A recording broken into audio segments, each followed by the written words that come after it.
Hay cosas que podemos postergar en la vida, pero hay otras que son impostergables. Impostergables. A veces en la mañana suena el despertador y decimos, 10 minutos más, 15 minutos más. E incluso, depende de la situación de cada uno, puede decir, hasta el trabajo es postergable. No voy hoy, me quedo tranquilo en mi casa, en el estudio, lo que sea. Hay cosas que son postergables, depende de quién lo observe. Para otros es una locura hacer eso, no levantarse a tiempo, no llegar en hora, todo ese tipo de cosas, el trabajo, el estudio, no rendir un examen. Pero para otros es relativo. Pero hay cosas que para nadie son postergables. Hay algo en especial de la cual todos en algún momento debemos dar cuenta de que hicimos con eso, y eso es el Evangelio. El Evangelio es impostergable. Nadie puede aplazar más del día de hoy la oportunidad que le da el Evangelio, porque no sabemos qué va a ser de nosotros el día de mañana. Estamos estudiando en el libro de Hechos. Los invito a ir allí. Estamos por el capítulo 23 del libro de Hechos.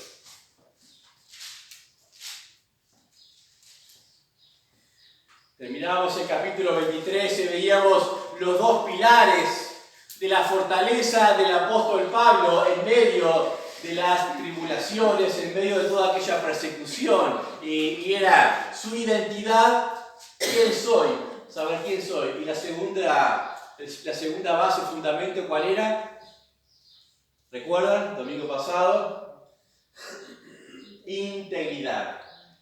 Saber cómo estoy delante de Dios. Vamos a ver un poquito más de cómo el apóstol Pablo todavía sigue en aquel proceso que lo dejamos. Lo habían arrestado en Jerusalén, luego fue llevado a declarar ante Félix. Félix le escucha,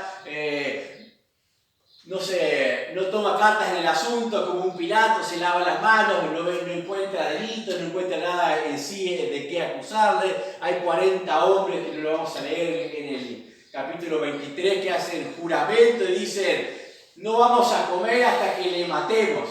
Esta es la historia de 40 hombres que murieron de hambre, porque no le mataron, no le pudieron matar, o mintieron o murieron de hambre, pero no sabemos qué pasó con esos 40 hombres. Y llegamos al capítulo 24 del libro de Hechos, y en el versículo 1 dice, 5 días después descendió el sumo sacerdote Ananías con algunos de los ancianos y un cierto orador llamado Tértulo, y comparecieron ante el gobernador contra Pablo.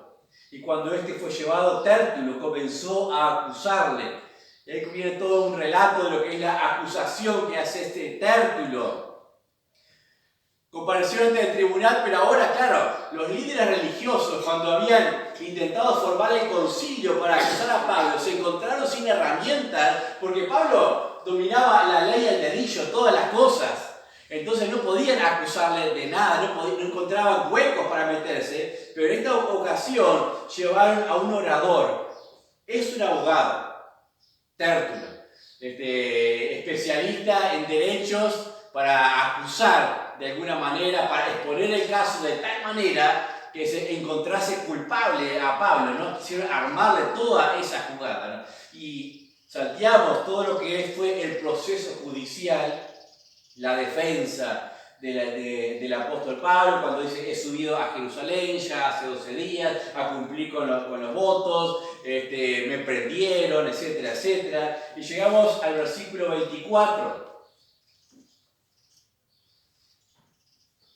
Dice, algunos días después, viniendo Félix con Drusila, su mujer, que era judía, llamó a Pablo y lo oyó acerca de la fe en Jesucristo. Pero al disertar Pablo acerca de la justicia, del dominio propio y del juicio venidero, Félix se espantó y dijo, ahora vete, pero cuando tenga oportunidad te llamaré. Esperaba también con esto que Pablo le diera dinero para que le soltase, por lo cual muchas veces le hacía venir y hablaba con él.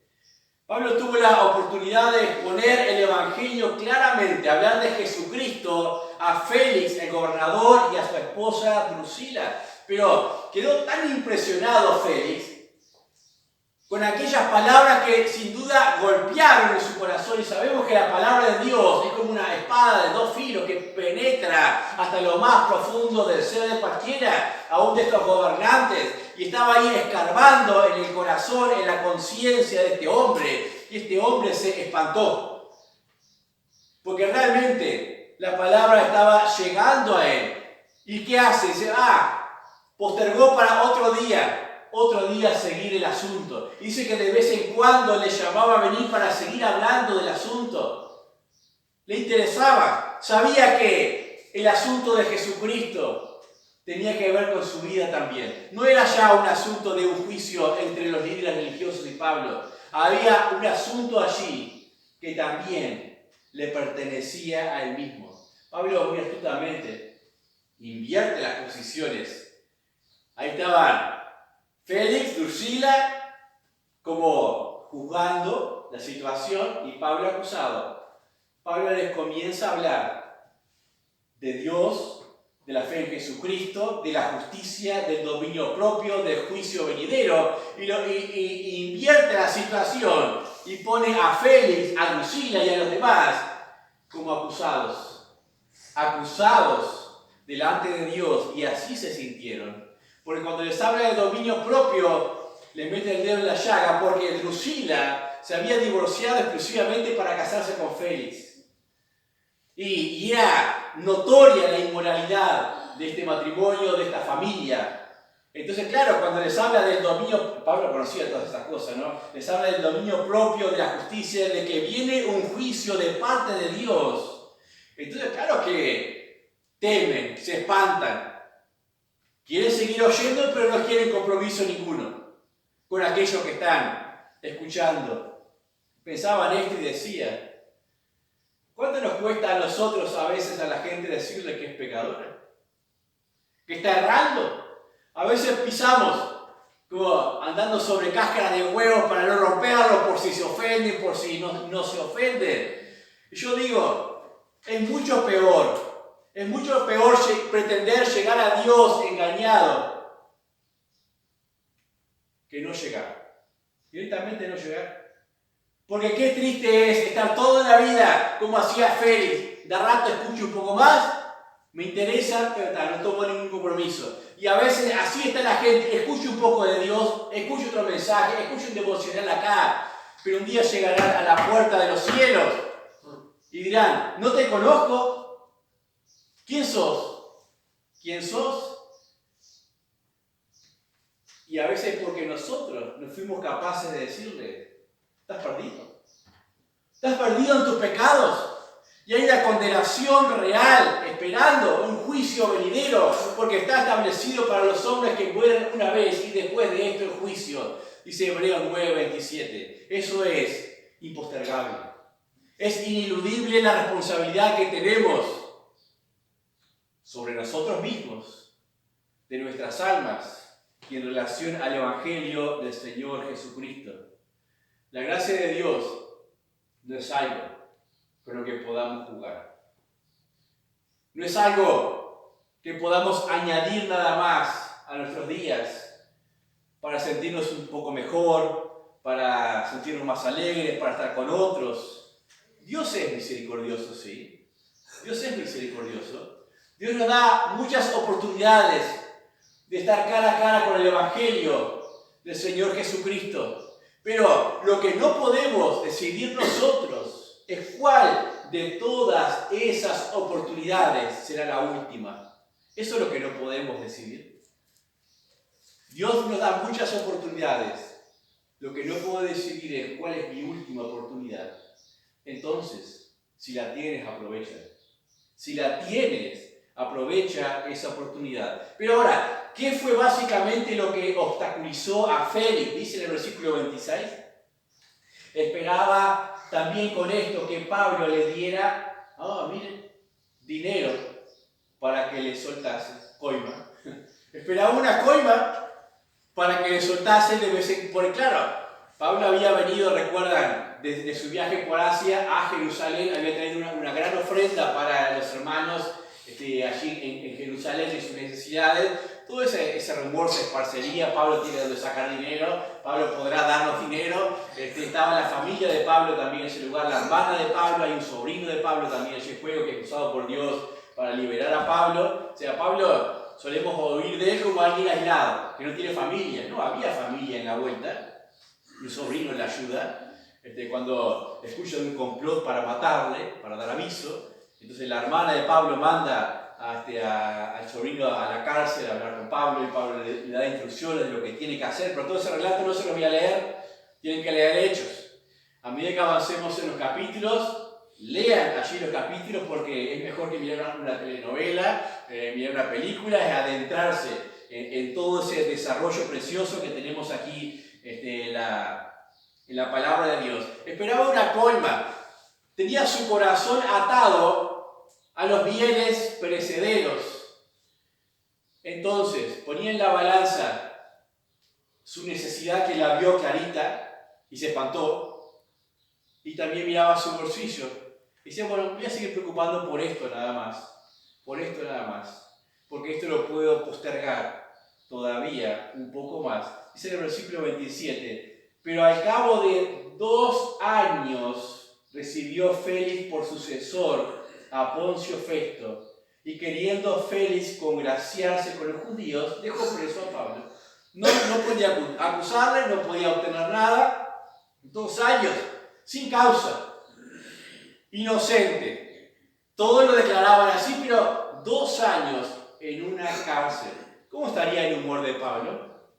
¿Cómo estaría tu humor si después de predicar el Evangelio como se debe predicar, 2 años ahí, sin nada, perdiéndote en ese lugar? Qué interesante. Ahora vete. Cuando tenga oportunidad te volveré a llamar. ¿Han escuchado eso alguna vez? Por ahora no. Por ahora no puedo. Otro día voy. Otro día te acompaño. Otro día te escucho.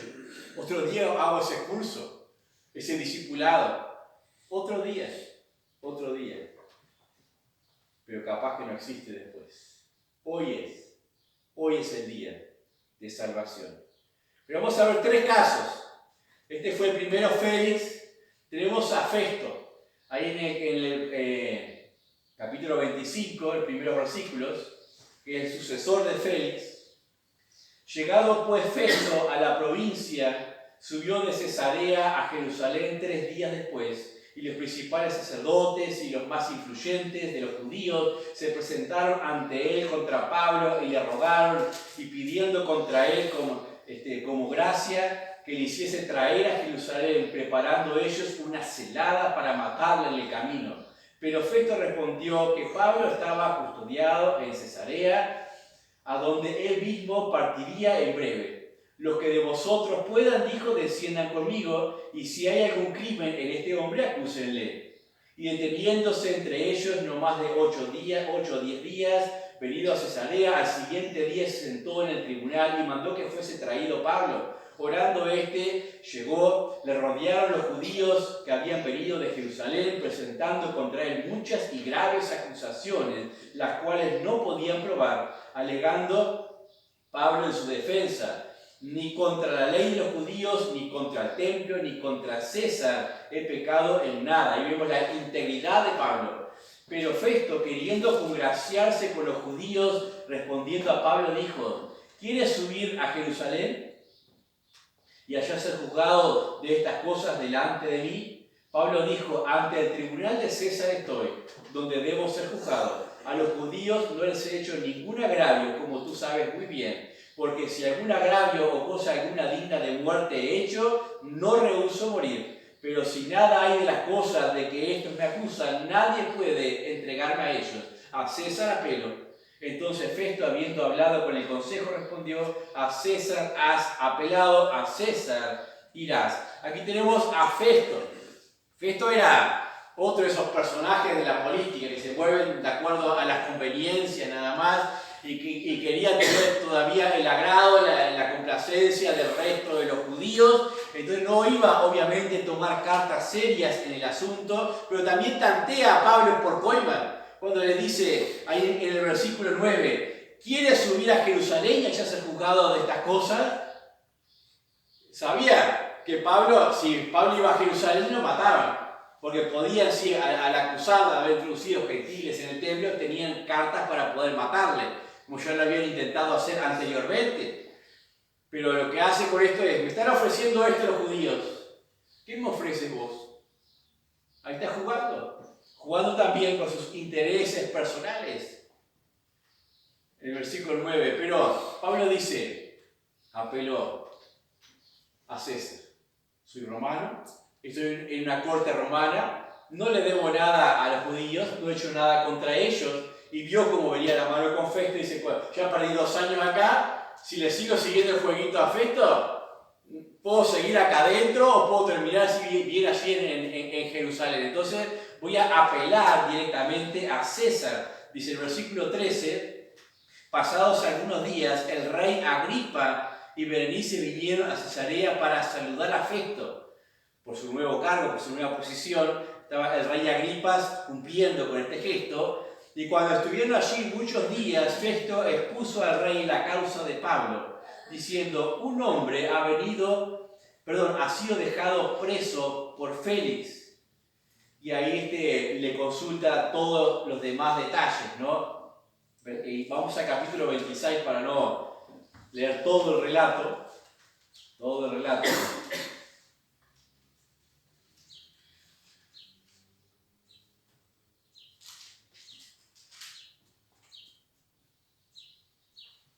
Dice en el versículo 18, dice, para que tú abras, bueno, les relato, si bien lo van a leer después, Pablo tiene una maravillosa oportunidad aquí que ni él se había imaginado de predicar a un rey.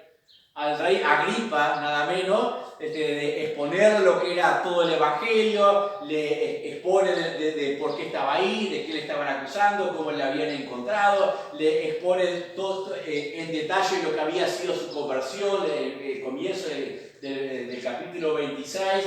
Festo le da la oportunidad de hablar por sí mismo. En el versículo 1 dice, entonces Agripa dijo a Pablo, se te permite hablar por ti mismo. Entonces Pablo, extendiendo la mano, comenzó así su defensa. Me tengo, dice, por dichoso, oh rey Agripa, de que haya de defenderme hoy delante de ti de todas las cosas de que soy acusado por los judíos. Dijimos 2 años en cárcel. Podía estar molesto y dice, al fin, a ver si tú me prestas atención de estas cosas, de que me están acusando falsamente y me sacan de aquí, a ver si tú eres un poquito más justo que los demás. No, Pablo no está mirándose a sí mismo. Dice, me tengo por dichoso. Encuentro realmente la gracia de Dios en esta oportunidad, la cual he aguardado con paciencia para poder presentarte el Evangelio a ti, Agripa, rey Agripa. Me tengo por dichoso de poder expresar mi defensa. Y en su defensa Pablo habla de la vida anterior que llevó antes de convertirse, de cómo él persiguió a los del camino, cómo él consintió con la muerte de ellos, cómo fue para afuera, hacia las afueras de Jerusalén, como perseguidor. Relata en el versículo 12 en adelante lo que es su conversión, como iba a Damasco, la luz vino del cielo, le llegó a él, el Señor le dijo, Pablo, Saulo, Saulo, ¿por qué me persigues? ¿Quién eres? Yo soy Jesús, a quien tú persigues. Le relata todo lo que es el Evangelio, la conversión, porque no hay mejor predicación del Evangelio que el testimonio de uno, de cómo uno conoció al Señor Jesucristo y cómo esto transformó su vida. Esto es lo que hace Pablo lisa y llanamente allí. Y en el versículo 18 le expone el propósito del Evangelio. Para que abras, cuando dice que Dios le ha enviado a los gentiles, para que abras sus ojos, para que se conviertan de las tinieblas a la luz, de la potestad de Satanás a Dios, para que reciban por la fe que es en mí perdón de pecados y herencia con los santificados. Por lo cual, oh rey Agripa, no fui rebelde a la visión celestial, sino que anuncié primeramente a los que están en Damasco y Jerusalén y por toda la tierra de Judea y a los gentiles que se arrepintiesen y se convirtiesen a Dios, haciendo obras dignas de arrepentimiento. Por causa de esto los judíos, prendiéndome en el templo, intentaron matarme, pero habiendo obtenido auxilio de Dios, persevero hasta el día de hoy, dando testimonio a pequeños y grandes, no diciendo nada fuera de las cosas que los profetas y Moisés dijeron que habían de suceder, que el Cristo había de padecer y ser el primero de la resurrección de los muertos, para anunciar la luz al pueblo y a los gentiles. Que se arrepientan, estoy predicando, y que se conviertan a Dios y que hagan obras dignas de arrepentimiento. Es fácil saber quién es arrepentido. Es fácil saber quién realmente ha conocido al Señor Jesucristo. Solamente tenemos que ver sus obras después. Porque eso hace el Evangelio, transforma y hace nuevas todas las cosas. Es precioso todo el relato, no quiero meterme en todos los detalles, pero Pablo dice en el versículo 22, habiendo obtenido auxilio de Dios, persevero hasta el día de hoy. Vemos como Pablo, en su integridad de saber cómo estaba su vida delante de Dios, él en ningún momento se sintió por fuera del camino de Dios, a pesar de todas las peripecias que estaba pasando. Él sentía que Dios todavía le estaba auxiliando. Y por eso perseveraba y daba el testimonio. No variaba su discurso a un modo conveniente para congraciar a los oyentes y poder salir libre o preso. No decía, me entendieron mal, me equivoqué. Capaz que si decía eso, le acaba libre. Pero él seguía hablando. Yo predico de Jesucristo, de la resurrección de los muertos, que es el Cristo y que tenía que padecer y resucitar al tercer día. Pero miren el versículo 24, las dos respuestas. Diciendo él estas cosas en su defensa, Festo a gran voz dijo, o sea, gritó, ¡estás loco! Pablo, las muchas letras te vuelven loco. Sé que todo ese testimonio a Festo le chocó acá, dijo, no quiero ir más, ¿estás loco? Las muchas letras te vuelven loco, Pablo. Claro, era mucho argumento para Festo. Festo no le interesaba nada de aquello. Eran muchas letras para él. Para Festo era una locura el Evangelio. Y para muchos es una locura cuando les hablamos de la necesidad del Señor Jesucristo. Pero el versículo 25 dice también, mas él dijo, no estoy loco, excelentísimo Festo, sino que hablo palabras de verdad y de cordura. No estoy loco. Esto es la verdad y la cordura. El problema es que tú no quieres escuchar la verdad. El problema es que tú estás cegado por el engaño del pecado, de tu propia complacencia, y no quieres oír ninguna de estas cosas. Pero lo que hace también Pablo con estas palabras ahora es dirigirse al rey. Dice el versículo 26, pues el rey sabe estas cosas.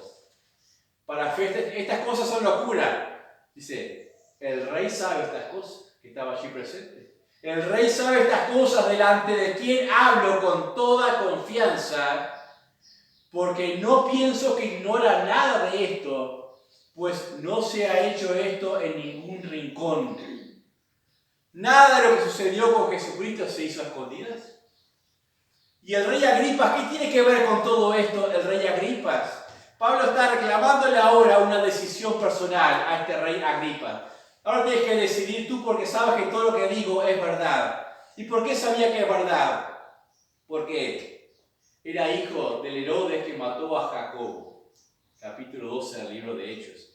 Era nieto de Herodes el Grande, de Mateo capítulo 2, que intentó matar a Jesús en el tiempo del nacimiento, que mandó matar a todos los niños nacidos en esa fecha. O sea, ¿tendría conocimiento Agripa de todas esas cosas en relación a Jesús? Claro, si de su abuelo le estaban persiguiendo para matarle.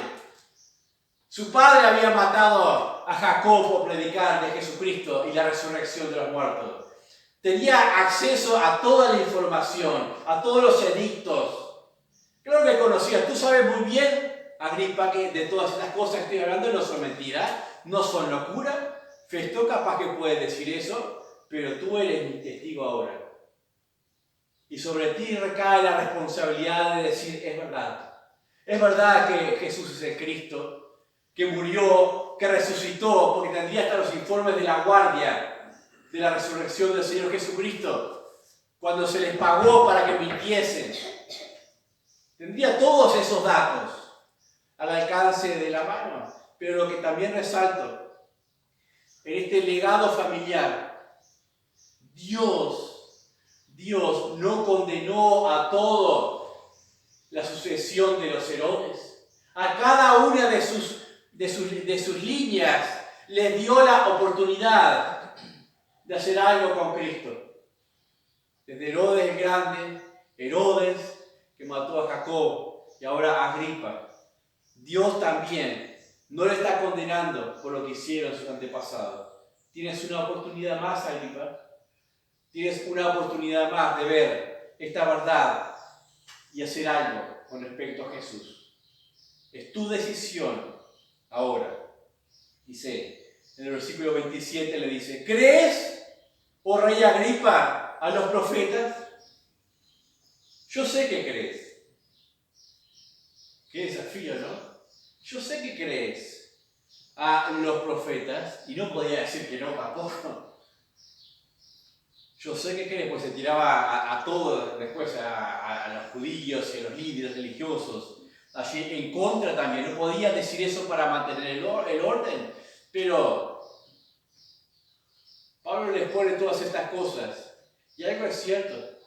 Delante de un evangelio tan claramente expuesto y evidenciado por la misma vida de Pablo cambiada, la cual todos podían testificar que era así, nadie puede permanecer neutral. O crees y haces algo, o rechazas a Cristo. Pero lo rechazas a sabiendas. Lo rechazas sabiendo lo que estás haciendo. Miren la respuesta del rey Agripa en el versículo 28. Entonces Agripa dijo a Pablo, por poco me persuades a ser cristiano. Por poco me persuades a ser cristiano. ¿Cuánto le faltó? Festo sabía que Pablo hablaba con sinceridad, pero le consideraba un hombre que se había vuelto loco ya, por muchas cosas. Agripa sintió la punta de la espada del evangelio que empezó a herir su corazón. Y ya casi en ese momento que iba a ser quebrantado, que iba a ser abierto ese corazón de piedra, da un pasito hacia atrás. Por poco, así. Por poco me persuades de ser cristiano. Dice, y continúa, dice en el versículo 30, dice, cuando hubo dicho estas cosas, se levantó el rey, el gobernador y Berenice y los que se habían sentado con ellos. Ya se levantó y se fue. O sea, no podía permanecer mucho más en aquella situación. Porque él sabía que ya comenzaba a quedarse en contra de su propia conciencia. Pero igual así, no quería, no quiso creer y entregar su vida al Señor Jesucristo. Y qué pena que por un poco nada más se perdió la vida eterna este hombre y fue a la condenación eterna. Y yo me pregunto, qué pena que hay muchos cristianos que son pocos, casi fieles, casi consagrados, casi sirviendo, casi creyendo en toda la verdad, casi dando testimonio, casi llegando a Cristo y con un casi no hacemos nada. Cristo no quiere un casi de nuestras vidas. Él reclama todo. O es Señor o no es Señor. Es Señor para salvación, pero es Señor para vida también. Para lo que es nuestra vida.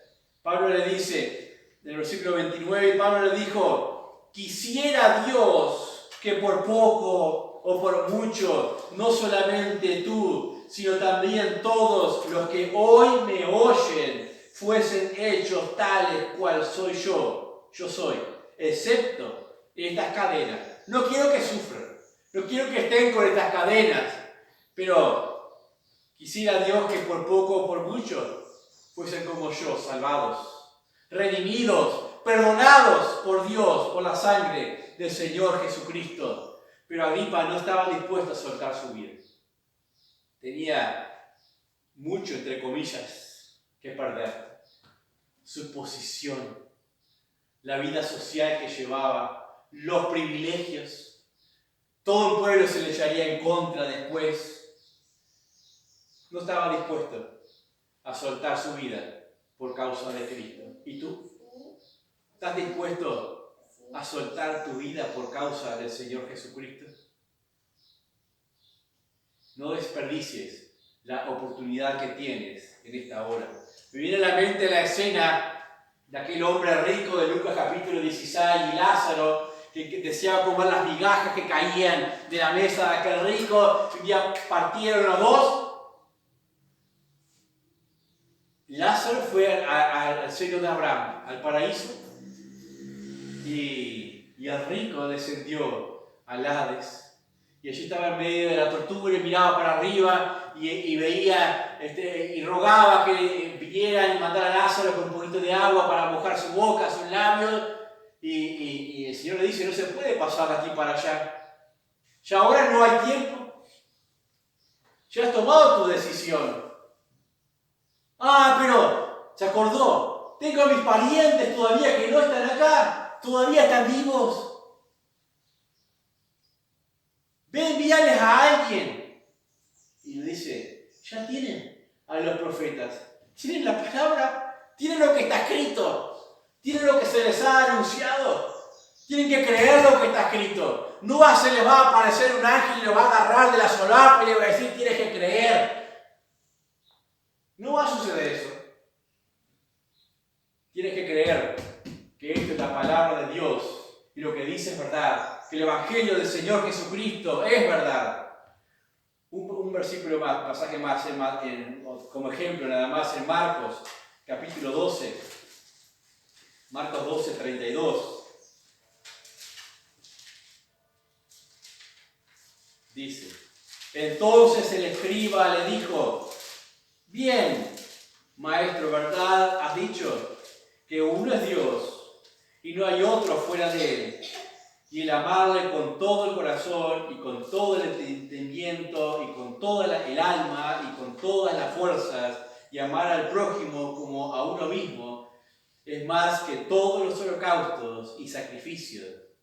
Jesús entonces, viendo que había respondido sabiamente, le dijo, no estás lejos del reino de Dios. Y ya ninguno osaba preguntarle, ¿no estás lejos? ¿Qué te falta? Creer que yo soy el Cristo. Eso le faltaba nada más. Ya se había dado cuenta que lo más importante era amar a Dios por sobre todas las cosas, con todo el ser y al prójimo, que inclusive aquello tan respetado como los holocaustos y los sacrificios. ¿No estás lejos? No estás lejos. Estás cerca. Pero cerca no es destino. Cerca no es meta todavía. Un hombre puede estar lleno de remordimiento, puede estar atemorizado por las cosas eternas, por la inseguridad que le producen todas estas cosas. Puede estar de vez en cuando queriendo arrimarse, acercarse, prestar un poquito de interés para ver si aplacar su conciencia y ver si se acerca un poquito más a Dios. Pero eso no es suficiente. No es suficiente. Tienes que ir a los pies de Cristo. Tienes que ir a los pies de la cruz reconociendo tu condición pecaminosa y tu necesidad. Si no reconoces tu necesidad, vas a estar siempre cerca, pero en la eternidad siempre lejos de la gloria, en la condenación eterna. Un casi cristiano, casi. Hacemos una comida y decimos, me quedo casi bien. Cuando escuchamos eso, digo, ¿qué habrá pasado? Casi no sirve. Aquellos hombres frente a Pablo tuvieron los tres: Félix, Festo, Agripa y bueno, todos los demás que estaban allí en la vuelta, sus esposas, los otros líderes, las otras autoridades que había en aquel lugar. A todos ellos le vino su día de estar cerca, porque el Evangelio nos acerca a Dios, se acerca. Era un día de decisión. Ellos tenían que decidir qué iban a hacer con Cristo. ¿Recuerdan a Pilato? ¿Qué harás tú con Cristo? ¿Qué harás tú en esta mañana con el Señor Jesucristo? ¿Te vas a quedar cerca o vas a rendir tu vida? Mañana no sé si tendrás la misma oportunidad. El Evangelio es para pequeños, medianos y para grandes. No hay edades. A veces algunos postergan y dicen, bueno, cuando me jubile voy a empezar a servir. Cuando lo menos que hace uno cuando jubila es dejar de seguir su misma rutina. A veces incrementa la rutina y otra cosa. ¿O no es así? A veces es así, trabaja más que cuando no es jubilado. Cuando sea más grande, cuando tenga mi familia, cuando esté estable, cuando tenga un trabajo. No aplaces, no sabes cuánto tiempo hay, porque la vida es como una neblina que hoy es y mañana se desvanece. El Señor Jesucristo toma todo o nada, dijimos, y allí en el versículo 18 se lo reitero nada más. En el propósito del Evangelio, para que abra sus ojos, para que se conviertan de las tinieblas a la luz y de la potestad de Satanás a Dios, para que reciban por fe que es en mí el perdón de pecados y herencia entre los santos. Este es todo el proceso. El que no está en Dios y en la luz de Dios está andando en las tinieblas de Satanás. Y alguno puede decir, no, yo no estoy con Satanás. No estoy con Dios, pero tampoco estoy con Satanás. No te engañes. Porque la Biblia es clara cuando dice que no es de Dios. Pertenece al príncipe de las tinieblas. Anda conforme al príncipe de las tinieblas en su corazón, en sus pensamientos, siguiendo la corriente de este mundo como los demás. No hay neutros. O con Dios, o siguiendo al diablo. En cuanto a pecado. No, yo no sigo al diablo porque no le adoro, no prendo una vela. No tiene nada que ver eso. No tiene nada que ver. El diablo es el padre de mentiras. Él quiere que sigas en tiniebla y en pecado. ¿Estás con el diablo o estás con Dios? No hay término medio. Un casi no convence a un juez justo. Un casi no convence a un juez justo. Podrás golpearle. Lo sirve decir, pero yo fui la mayoría de los domingos a la iglesia. Yo hice tal o cual cosa. Nunca te conocí. Apartados de mí, hacedores de maldad. Ay del que muere, casi creyendo. Ay del que muere, casi cristiano. Vamos a orar. Padre, en esta hora te doy gracias por tu palabra. Te doy gracias por este precioso evangelio que desafía, que Señor abre, mueve nuestros corazones y no nos permite permanecer impasibles. Oh Dios, enciende ese fuego, Señor, del Evangelio en nosotros para predicarlo como conviene, para aquellos que están perdidos, oh Dios, que podamos hablarles con sinceridad y decirles, estás perdido. Padre, danos ese poder en el Espíritu, Dios, para hablar con verdad, sabiendo, Padre, que muchos se están partiendo a una condenación sin Cristo, Dios. Pon esta carga en nuestros corazones. Pero Padre, ruego en especial por aquellos que casi están creyendo, casi se están acercando a Dios, que tengan ese compromiso, esa convicción y necesidad en este día, en esta hora de ir a los pies de Jesucristo para perdón de pecados. Sabemos que tú eres perdonador, que la sangre de Jesucristo limpia de todo pecado y redime a cualquier pecador, por más impío que haya sido Dios. Padre, te damos gracias por esa sangre preciosa. Pedimos y rogamos por salvación en el día de hoy. para grandes y chicos, todos con los ojos cerrados. Voy a pedir, si alguno ha visto la necesidad en esta hora de salvación, que levante su mano y la vuelva a bajar para hablar después, a solas, sobre su salvación. ¿Hay alguno aquí, grande o pequeño, que quiera arreglar sus cuentas con Dios y decir, yo necesito ser salvo? Levanta su mano y la baja, grandes o pequeños. Padre, damos gracias por esta nueva oportunidad. Permite que cada uno que no te conozca aún un día más tenga una oportunidad. Te lo pedimos en el nombre de Cristo Jesús. Amén. Continuamos, Lucas, un himno